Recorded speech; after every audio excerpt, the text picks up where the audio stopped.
Je voudrais récapituler avec vous dans ce cours vidéo le cours sur l'adjectif. L'adjectif qui est une classe grammaticale ou nature comme le nom. L'adjectif sert à donner des informations sur... D'abord, il sert à donner des informations sur des choses. Par exemple, je vous mets cette photo d'un coffre.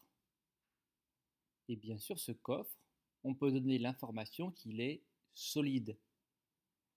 C'est un adjectif, c'est une information sur une chose.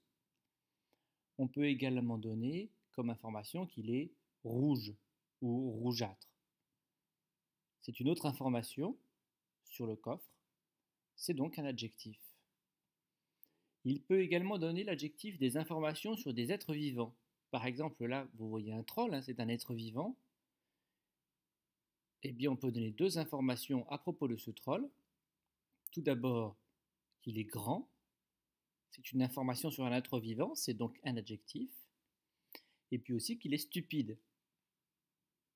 C'est une information sur un être vivant, c'est un adjectif.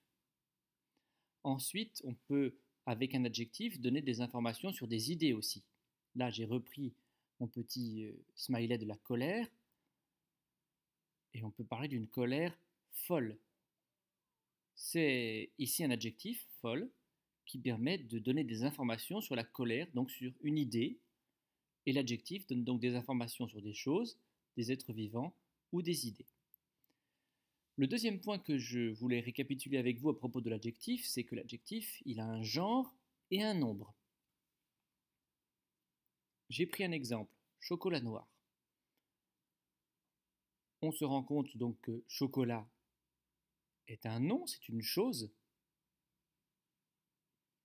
et ce nom est masculin, donc l'adjectif qui donne des informations sur le chocolat, forcément va être masculin aussi. Et puis, on se rend compte que chocolat est singulier, il n'y a pas de S. Donc, l'adjectif qui donne des informations sur le chocolat va aussi être singulier. Ce qui est lié dans la réalité est aussi lié en grammaire. Ce n'est pas très compliqué finalement. Je vais donner un deuxième exemple. L'exemple fenêtre fermée. On voit bien que, on le sait, que le nom fenêtre, qui désigne une chose dans la réalité, est féminin. Et comme ici, l'adjectif fermé donne des informations sur la fenêtre, eh bien, il va être féminin aussi. Si dans la réalité, les deux mots sont liés, en grammaire, il faut bien montrer que ces deux mots sont liés, et on voit bien qu'ils sont tous les deux féminins. L'adjectif devient féminin avec un E. Et puis, comme le mot fenêtre est au pluriel, ça veut dire que dans la réalité, il y en a plusieurs, forcément, on montre cela en grammaire, et l'adjectif fermé va prendre cette deuxième caractéristique du nom fenêtre en prenant un S et en se mettant ainsi au pluriel.